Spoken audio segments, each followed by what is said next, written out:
గత 2-3 రోజులుగా గొడ్డలి పార్టీ రాష్ట్ర వ్యాప్తంగా మెగా డిఎస్సి పైన అవాకులు చెవాకులు మాట్లాడుతూ అదేదో ప్రపంచం బద్దలైపోయింది, కనివిని ఎరగని రీతిలోన అవినీతి జరిగిందని చెప్పి తాడేపల్లి నుంచి వచ్చిన స్క్రిప్టును పట్టుకొని వైసీపీలో ఉన్నటువంటి చిన్న చితక నాయకులు అందరూ కూడా మెగా డిఎస్సి పైన మాట్లాడుతుండటం సిగ్గుచేటు అని చెప్పి నేను ఈ సందర్భంగా తెలియజేసుకుంటున్నాను. అయ్యా, వైసీపీ నాయకులకు నేను ఒకటే తెలియజేస్తున్నా, మెగా డిఎస్సి అని చెప్పి జగన్మోహన్ రెడ్డి గారు 2019కి ముందు ఆయన అప్పుడు ప్రతిపక్షంలో ఉన్నప్పుడు నేను ప్రతి సంవత్సరం జాబ్ క్యాలెండర్ని విడుదల చేస్తాను, మెగా డిఎస్సిని విడుదల చేస్తాను అని చెప్పి అధికారంలోకి వచ్చిన తర్వాత ఆయన ఏ రోజు కూడా డిఎస్సి పైన ప్రకటన చేయలేదు, ఏ సంవత్సరము కూడా ఆయన జాబ్ క్యాలెండర్ విడుదల చేయలేదు. ఇది ప్రతి ఒక్క నిరుద్యోగి కూడా ఎంతో ఆశతో ఆయన్ని అధికారంలోకి తెచ్చిన తర్వాత చాలా చాలా బాధపడుతూ ఈయన్ని ఇంక ఇప్పుడు ఉండకూడదు, ఈయన్ని ప్రతిపక్షం కంటే హీనమైన స్థాయికి దించేయాలని లక్ష్యంతో నిరుద్యోగులు అందరూ కూడా కూడబలుపుకొని ఆయన్ని అధికారం నుండి తొలగించారు. కానీ మా చంద్రబాబు నాయుడు గారు, మా నారా లోకేష్ గారు, మా పవన్ అన్న గారు ఏదైతే 2024లో మేము హామీ ఇచ్చామో, మెగా డిఎస్సి పైన ప్రకటన చేశామో, దానివల్ల మేము అధికారంలోకి వచ్చిన రోజే మొదటి సంతకంగా మెగా డిఎస్సి పైన మేము సంతకం చేసి మెగా డిఎస్సిని కూడా నిర్వహించడం జరిగింది. ఆగస్టు 2వ తారీఖున 2025 నియామక పరీక్ష అంటే మెగా డిఎస్సి పరీక్షను నిర్వహించడం జరిగింది. అదేవిధంగా ఆగస్టు 22వ తారీఖున రాసిన అభ్యర్థుల పూర్తి వివరాలు, వారికి వచ్చిన మార్కులు, ర్యాంకుల ఆధారంగా పబ్లిక్ డొమైన్లో కూడా ప్రకటించడం జరిగింది. అదేవిధంగా సెప్టెంబర్ 15వ తారీఖున ఏదైతే అభ్యంతరాలు ఉన్నాయో వాటన్నింటిని కూడా ఇవ్వండి అని చెప్పి పరిశీలించిన తర్వాత ఫైనల్ రిజల్ట్ని సెప్టెంబర్ 15వ తారీఖున ప్రకటించడం జరిగింది. ఇది మా నిబద్ధత, ఇది మేము నిరుద్యోగుల పట్ల చూపిస్తున్నటువంటి గౌరవం. మీ మొహాలు ఏ రోజైనా డిఎస్సి నిర్వహించింటే కదా అసలు డిఎస్సి అంటే ఏ విధంగా నిర్వహించాలని తెలిసేది. జగన్మోహన్ రెడ్డికి ఏదైనా చేసుంటే ఆ ఎక్స్పీరియన్స్ వచ్చిండేది. డిఎస్సి నిర్వహించాలా, ఏమి చేయాలా, కానీ మా లోకేష్ అన్నికి వస్తున్నటువంటి పేరు ప్రఖ్యాతులు ఈరోజు ఎవరైతే 16,347 మంది డిఎస్సి ఎగ్జామ్ రాసి టీచర్లుగా నియమింపబడ్డారో వాళ్ళని అడిగి చూడండి డిఎస్సి ఏ విధంగా నిర్వహించారు అని చెప్పి. వాళ్ళని అడిగి చూడండి మా లోకేష్ అన్న ఏ విధంగా ఈ పరీక్షను నిర్వహించాడో, ఎంత నిబద్ధతతో ఈ ఎగ్జామ్ కండక్ట్ చేసి రిజల్ట్ ఇచ్చాడో అనేది వాళ్ళకు తెలుసు. మా లోకేష్ అన్న ఈరోజు దేశవ్యాప్తంగా మంచి పేరు ప్రఖ్యాతులు వస్తున్నాయన్న కుళ్ళుతోన వైసీపీ నాయకులు మా లోకేష్ అన్నను టార్గెట్ చేసి ఎంతో పవిత్రమైన ఈ విద్యాశాఖ మినిస్టర్గా ఆయన ఈరోజు దేశవ్యాప్తంగా ఆయన పేరు మారుమోగిపోతుంది. ఎంతో కాలంగా విద్యా దాంట్లోన గవర్నమెంట్ స్కూల్లోన పరీక్షలు నిర్వహిస్తూ ఎవరికైనా ర్యాంకులు వచ్చినా కూడా వాళ్ళని ఎటువంటిగా చూసేవాళ్ళు కాదు. కానీ ఫస్ట్ టైం సగర్వంగా అని చెప్పి అన్ని పత్రికల్లోన విద్యార్థులు, గవర్నమెంట్లో చదువుతున్నటువంటి విద్యార్థులని ఫస్ట్, సెకండ్, థర్డ్ వాళ్ళందరూ ఏదైతే వచ్చారో అన్ని పేపర్లోన వాళ్ళ ఫోటోలు వేసి వాళ్ళకి మంచి గౌరవంగా కల్పించినందుకు ప్రతి ఒక్క విద్యార్థి తల్లిదండ్రులు లోకేష్ గారికి ధన్యవాదాలు తెలియజేసుకున్నారు. అది మా లోకేష్ అన్న నిబద్ధత, అది మా లోకేష్ అన్న కమిట్మెంట్. ఇవన్నీ చూసి ఓర్వలేక జగన్మోహన్ రెడ్డి గారు, నిరుద్యోగులు అందరూ కూడా లోకేష్ గారిని గౌరవిస్తున్నారు, లోకేష్ గారు ఎంట ఉన్నారనే అక్కసుతోన 1 సంవత్సరం కాలం పూర్తయినటువంటి డిఎస్సి పైన గత 2-3 రోజులుగా తాడేపల్లి నుంచి వచ్చిన స్క్రిప్టును పట్టుకొని ప్రతి ఒక్కరు కూడా డిఎస్సి అక్రమంగా జరిగింది, డిఎస్సిలో అన్యాయాలు జరిగాయి, డిఎస్సి సక్రమంగా నిర్వహించలేదు అని చెప్పి ఈరోజు బాధపడుతున్నారే. మరి ఈ 1 year మీరు ఏం చేశారు? నిద్రపోయారా? ఏం చేశారని చెప్పి మేము క్వశ్చన్ చేస్తున్నాం వైసీపీ వాళ్ళని. రాష్ట్ర స్థాయిలో మొదలుకొని గల్లీ లీడర్ వరకు ఈరోజు మీరు మాట్లాడుతుండడం నిరుద్యోగులను భ్రమంలోకి నెడుతున్నారు, నిరుద్యోగులను భయభ్రాంతులకు గురి చేస్తున్నారు. ఈరోజు టీచర్స్ అందరూ కూడా ఎంతో గౌరవంగా 1 year 1 సంవత్సరం చొప్పున వేతనాలు తీసుకున్నారు. నిన్ననే కోన శశిధర్ గారు చాలా క్లారిటీగా ఇచ్చారు. మీరు నవీన్ అనే వ్యక్తి గురించి మీరు మాట్లాడుతున్నారు. ఆయన ఎగ్జామ్ రాశారు, ఫస్ట్ మార్కులు వచ్చాయి, కానీ ఆయనకు మీరు ఇవ్వలేదు పోస్ట్ అని చెప్పి మాట్లాడుతున్నారే. నవీన్ అనే వ్యక్తి 2016 నుండి SCERT అంటే state council of educational research and training దాంట్లోనే ఆయన అవుట్సోర్సింగ్ ఎంప్లాయ్. ఆయనకి ఎగ్జామ్ రాసిన తర్వాత, నిబంధనల ప్రకారం ఎగ్జామ్ రాసిన తర్వాత వెరిఫికేషన్ కోసం ఆయన్ని పిలిస్తే ఆయన అటెండ్ కాలేదు, వెరిఫికేషన్కి పోలేదు. ఎందుకు అంటే ఆయన SCERT నుంచి ఆయన నో అబ్జెక్షన్ సర్టిఫికేట్ తీసుకోపోవాలి, కానీ నో అబ్జెక్షన్ సర్టిఫికేట్ తీసుకోలేనందువలన ఆయన వెరిఫికేషన్కి పోలేదు. కాబట్టి ఆయనకి ఉద్యోగం రాలేదు. ఈవెందో 1వ ర్యాంక్ వచ్చినా కూడా ఆయన రాలేదు. ఇంకొకటి కూడా ఇక్కడ గుర్తుపెట్టుకోవాలి, ఆయనకి 2 ర్యాంకులు వచ్చాయి. ఒకటి 1వ ర్యాంకు వస్తే, రెండవది 6వ ర్యాంకు వచ్చింది. 2 ఎగ్జాముల్లోన 2 ర్యాంకులు వచ్చాయి. కానీ ఆయన ఫస్ట్ ర్యాంకుకు వచ్చిన దానికి కూడా ఆయన వెరిఫికేషన్ పోలేదు, 6వ ర్యాంకుకు వచ్చిన దానికి కూడా ఆయన వెరిఫికేషన్ పోలేదు. ఎందుకంటే ఆయనకి నో అబ్జెక్షన్ సర్టిఫికేట్ ఇవ్వలేదు కాబట్టి, తీసుకోలేదు కాబట్టి. ఇవన్నీ తెలిసి కూడా కోర్టుకి ఆయన మెట్లెక్కితే కోర్టు ఒకటే అడిగింది, మీరు ఇవన్నీ సబ్మిట్ చేస్తే కదా మీరు ఇది చేయాలని. అంటే గవర్నమెంట్ ఇక్కడ వాళ్ళ డొమైన్లో పెట్టింది, ఆయన లాగిన్లో పెట్టింది, నవీన్ అనే లాగిన్లో మీరు రండి అని చెప్పి పెట్టింది. కానీ ఇవన్నీ ఏమీ లేకుండా వైసీపీ పార్టీ వాళ్ళు కేవలం మా లోకేష్ అన్న పైన బురద జల్లాలి, దేశవ్యాప్తంగా ఆయన పేరు మంచిగా వస్తుంది కాబట్టి ఆయన పైన బురద జల్లాలనే లక్ష్యంతోన ఈరోజు పని చేస్తున్నారు. కాబట్టి ఇప్పటికైనా వైసీపీ నాయకులకి హెచ్చరిస్తున్నా, మీరు దమ్ము ధైర్యం ఉంటే నిరూపించండి. 1 year తర్వాత వచ్చి ఇలాంటి నాటకాలు ఆడొద్దండి అని చెప్పి వైసీపీ నాయకులు అందరికీ కూడా నేను హెచ్చరిస్తున్నా. ఇంకా మా వైఎస్ఆర్సీపీ కర్నూలు జిల్లా అధ్యక్షుల గురించి చెప్పాలంటే చాటాడు భారం ఉంది. ఆయన తాడేపల్లి నుంచి ఆయనకు ఒక మెసేజ్ వచ్చిందంట. రాష్ట్ర వ్యాప్తంగా ఉన్నటువంటి జిల్లా అధ్యక్షుల్లో అందరికంటే కూడా ఆయనకు ర్యాంకింగ్లో లాస్ట్లో ఉన్నారు. వైఎస్ఆర్సీపీ పెట్టిన ర్యాంకింగ్లో ఆయన జిల్లా అధ్యక్షుడిగా లాస్ట్లో ఉన్నాడు. మొన్న జగన్మోహన్ రెడ్డి గారిని కలిసినప్పుడు ఆయన గట్టిగా తిట్టాడంట, ఏంది నువ్వు ఏం చేయట్లేదు అని చెప్పి. అందుకని ఆయన ఆ రోజు నుంచి ఈ రోజు వరకు ఉత్సవం అంటే లేచి శవ రాజకీయాలు చేస్తాడు, చిల్లర రాజకీయాలు చేస్తాడు, చేతగాని రాజకీయాలు చేస్తున్నాడు. ఆయన గురించి నిజంగా ఈరోజు ఏ చిన్నది దొరికినా గవర్నమెంట్ పైన బురద జల్లడం. వైసీపీ వాళ్ళకి వేరే ఇదే లేదు. ఈరోజు మా తెలుగుదేశం పార్టీ కానీ కూటమి ప్రభుత్వం కానీ చేస్తున్నటువంటి కార్యక్రమాలను చూసి చాలామంది హ్యాపీగా ఉన్నారు, చాలా సంతోషంగా ఉన్నారు.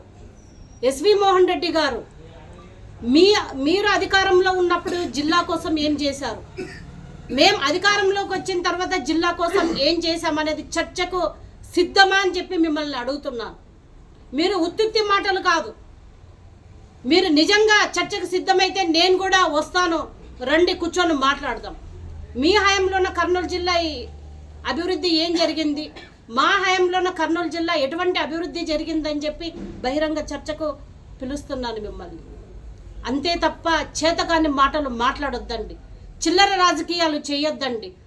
ఏవో పనికిమాలిన వాటిని ఇష్యూస్ను పట్టుకొని మీరు వాటిపైన పదే పదే పదే మాట్లాడుతూ ఈ డిఎస్సి పైనే చెప్తున్నా నేను, అదే ఎస్వి మోహన్ రెడ్డి గారికి చెప్తున్నా, డిఎస్సి పైన ఒక్కసారి మీరు అవగాహన తెచ్చుకోండి. మీ హయాంలో ఒక్కసారైనా డిఎస్సి వచ్చిందా అని నేను అడుగుతున్నా. మీరు ఏమని చెప్పి అధికారంలోకి వచ్చారు, ఎన్ని అబద్ధాలు చెప్పి మీరు అధికారంలోకి వచ్చారు, అవన్నీ ఏమి పట్టించుకోకుండా ఈరోజు మా ప్రభుత్వానికి మంచి పేరు వస్తుందని చెప్పి మమ్మల్ని ఎలాగైనా బదనాం చేయాలి. కాబట్టి మీకు మీకు మంచి మార్కులు రావాలా జగన్మోహన్ రెడ్డితోనా? రావాలంటే మా ప్రభుత్వాన్ని తిట్టాలి. మా ప్రభుత్వాన్ని తిట్టాలంటే వేరే ఇష్యూస్ ఏమి లేవు కాబట్టి ఎవడు దొరుకుతాడా, ఎవడు ఏదైనా కొట్లాట్లు వస్తే మా దగ్గరకు రండి, మేము మిమ్మల్ని తీరుస్తాం, దాన్ని కూటమి ప్రభుత్వం పైన పెడతామని చెప్పి కాసుకొని కూర్చున్నారు. ఈరోజు అక్కడ టీజీ భరత్ గారు కర్నూలు నియోజకవర్గంలో చాలా చాలా బాగా మంచి పనులు చేస్తున్నారు. ఇంకా భవిష్యత్తులో మళ్ళీ మీరు పోటీ చేసిన గెలవలేని పరిస్థితుల్లో ఈరోజు కర్నూలు టౌన్ ఉంది కాబట్టి ఆ భయంతోన కూడా మీరు చిల్లర రాజకీయాలు చేస్తున్నారు కాబట్టి ఖబర్దార్ అని చెప్పి వైసీపీ నాయకులు అందరికీ హెచ్చరిస్తున్నా. ఇప్పటికైనా మీరు నిజాలు మాట్లాడండి, నిరుద్యోగులను భయభ్రాంతులకు గురి చేయొద్దండి. ఎప్పుడు చూసినా మీ అబద్ధాలు విని విని విని ప్రజలకు నమ్మకం చచ్చిపోయింది. 2019 ముందు జగన్మోహన్ రెడ్డి గారు వస్తే ఏదైనా మంచి పరిపాలన చేస్తారేమనే ఒకే ఒక్క ఛాన్స్ ఇచ్చారు. ఆ ఒకే ఒక్క ఛాన్స్ మన రాష్ట్రం 30-40 సంవత్సరాల వెనక్కి వెళ్ళిపోయింది. అవన్నీ కూడా తెలుసుకొని ప్రజలు, ఎందుకంటే మీరు విధ్వంసకరమైన పాలన చేశారు 2019 నుంచి 24 వరకు. మీరు ఇదే టీచర్స్ పోస్టులపైన ఇప్పుడు మాట్లాడుతున్నారే, ఈ టీచర్స్ని మీరు ఏ విధంగా హింస పెట్టారో తెలీదా? ఏ విధంగా మీరు వాళ్ళ టీచర్లు శాంతియుతంగా ధర్నా నిర్వహిస్తే విజయవాడలోన వాళ్ళని ఎంత హింసకు గురి పెట్టారు, ఎంతమంది పైన మీరు కేసులు పెట్టారో టీచర్లు ఇప్పటికి కూడా భయభ్రాంతులకు గురవుతున్నారు. ఇదే టీచర్లకి మీరు జీతాలు ఎప్పుడు వేశారయ్యా? 15-20 తారీఖు వస్తే కూడా టీచర్లకి జీతాలు అందని పరిస్థితి నెలకొనింది అప్పట్లో. ఇదే టీచర్లు వాళ్ళ స్కూల్లోన వాష్రూమ్ బాగా లేకపోతే, వాష్రూమ్ ఫోటోల్లో సరిగా లేకపోతే టీచర్లకు మెమోలు ఇవ్వడం, ఎగ్స్ కరెక్ట్గా సప్లై పోతే హెడ్ మాస్టర్లకు మెమోలు ఇవ్వడం, ఎవరైనా సరిగా భోజనం ఇది చేయకపోతే హెడ్ మాస్టర్లకు మెమోలు ఇవ్వడం. ఇదే కదా మీరు టీచర్లకు ఇచ్చిన గౌరవం. అదే ఈరోజు మా లోకేష్ అన్న టీచర్లని సింగపూర్కు తీసుకెళ్ళి వాళ్లకు ఏ విధంగా బోధన చేయాలి, సింగపూర్లోన ఏ విధంగా బోధన సిబ్బందికి ట్రైనింగ్ ఇస్తారో అవన్నీ కూడా ట్రైనింగ్ ఇచ్చి ఆంధ్రప్రదేశ్లో కూడా బోధన ఏ విధంగా చెయ్యాలి, మార్చాలి అనే ఉద్దేశంతోన టీచర్లను సింగపూర్ తీసుకుపోయిన ఘనత మా లోకేష్ అన్నది, మా కూటమి ప్రభుత్వానికి. అదేవిధంగా టీచర్లని 2020 అప్పుడు మద్యం షాపుల ముందు నిలబెట్టిన ఘనత, హీనమైన చరిత్ర వైసీపీ పార్టీ వాళ్ళది. చాలామంది బాధపడ్డారు. ఒక గౌరవమైన వృత్తిలో ఉండి, గురువు స్థానంలో ఉండి మేము మద్యం షాపుల ముందు కట్టి తీసుకొని, స్టిక్ తీసుకొని అక్కడ నిలబడాల్సిన పరిస్థితి దాపురించింది అని చెప్పి చాలామంది టీచర్లు బాధపడ్డారు. చాలామంది గౌరవనీయులైన గురువు గారులు బాధపడ్డారు. కాబట్టి మీరు ఏదో చల్లాలి, డైవర్షన్ పాలిటిక్స్ చేయాలి. ఎందుకంటే డిజిటల్ మహానాడిని కనీ విని ఎరగని రీతిలో రాష్ట్ర వ్యాప్తంగా మేము సక్సెస్ చేశాం. దాదాపు 17.5 లక్షల మంది కార్యకర్తలు వీక్షించారు మా డిజిటల్ మహానాడుని.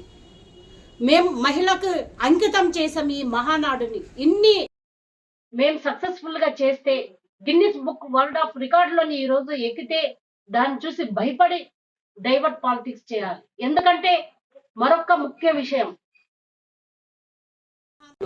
అదే వర్చువల్ మహానాడులో, అదే హైబ్రిడ్ మహానాడులో ఒక దేశ చరిత్రలోనే కని విని ఎరగని రీతిలో ఒక చారిత్రాత్మకమైన నిర్ణయం తీసుకున్నాం. మేము పార్లమెంట్లో ఉభయ సభల్లో బిల్లు పొందని లేకున్నా కూడా మహిళలకు 33% రిజర్వేషన్ని చట్టసభల్లో కల్పించే విధంగా మా పార్టీ నిర్ణయం తీసుకోవడం మీరు తట్టుకోలేకపోయారు. దానివల్లనే డైవర్షన్ పాలిటిక్స్ మీరు చేస్తున్నారు. ఈరోజు దేశవ్యాప్తంగా చర్చ జరుగుతుంది. నిజమే కదా, ఆకాశంలో సగం అవకాశంలో సగం ఉన్న మహిళలకు ఈరోజు 33% రిజర్వేషన్ కల్పించిన దేశంలో ఏకైక పార్టీ ఏదైనా ఉంది అంటే అది మా తెలుగుదేశం పార్టీ మాత్రమే. కీర్తిశేషులు నందమూరి తారక రామారావు గారి దగ్గర నుంచి మా చంద్రబాబు నాయుడు గారు అయితేనేమి, మా లోకేష్ అన్న అయితేనేమి, మహిళలకు ఇచ్చే గౌరవం ఇంకే పార్టీలో లేదు అని ఒక మహిళగా నేను చాలా గర్వంగా ఈరోజు తెలియజేసుకుంటున్నాను. కాబట్టి ఇప్పటికైనా మీరు మారండి. మీ బుద్ధులు ఎందుకు మారుతాయని దేశమంతా చూస్తుంది, రాష్ట్ర ప్రజలందరూ చూస్తున్నారు. జగన్మోహన్ రెడ్డి అని ఒక నీచుడు తల్లిని చెల్లిని బయటకు గెంటేసిన ఒక వ్యక్తి మహిళలకు ఇంకేం గౌరవిస్తారని చెప్పి చాలామంది అనుకుంటున్నారు. ఈరోజు మీ అమ్మ విజయలక్ష్మి గారు ఎంత బాధతో లెటర్లు రాశారు. ఎక్కడ ఏదైనా జరిగితే నా ప్రాణాలు కూడా మరిది ప్రాణాలలాగా పోతాయన్న భయంతో ఆమె నిజంగా రోజు రోజు బాధపడుతుంది. సొంత బాబాయినే గొడ్డలితో నరికి చంపిన వ్యక్తే ఈరోజు మాట్లాడేది మా టీడీపీ పార్టీ గురించి. మీరు ఈరోజు సమాజంలో ఏ మెసేజ్ పంపిస్తున్నారు? మిమ్మల్ని గొడ్డలి పార్టీ అనుకుంటే ఇంకేమనాలి? మీ చిన్నాన్నను వదలట్లే, మీ కార్యకర్తల్ని వదలట్లే, అవతల పార్టీ నాయకులని వదలట్లే, ప్రజలని వదలట్లే. మాస్క్ కావాలన్న పాపానికి డాక్టర్ సుధాకర్ గారిని వదలలే, అదే సుబ్రహ్మణ్యాన్ని మీ ఎమ్మెల్సీ దగ్గర ఉన్నటువంటి డ్రైవర్ని వదలలే. మీరే కదా అందరినీ గొడ్డలితో నరికి నరికి చంపింది. ఇంకా మీ పార్టీని గొడ్డలి పార్టీ అని ఎందుకు అనకూడదు అని చెప్పి నేను ఈ సందర్భంగా జగన్మోహన్ రెడ్డి గారిని క్వశ్చన్ చేస్తున్నాను. ఏమి తెలియని వాడిలాగా ప్రెస్ మీట్లో కూర్చొని మీరు మాట్లాడుతుంటే అందరు కూడా ఒకప్పుడు ఇది నిజమేమో అని భ్రమపడేవాళ్ళు. కానీ అదృష్టవశాత్తు తెలుగు మన ఆంధ్రప్రదేశ్లో తెలుగు ప్రజల రెడ్డికి లేదు. ప్రజల గురించి ఏదైనా చేస్తుందంటే అది మా తెలుగుదేశం పార్టీ మాత్రమే, మా కూటమి ప్రభుత్వం మాత్రమే. ఈరోజు రాజధాని గురించి అనవసరంగా మీరు మాట్లాడి రాజధాని లేని రాష్ట్రంగా మీరు అందరు ఆంధ్రప్రదేశ్ ప్రజలని మనసుని బాధ పెట్టారు.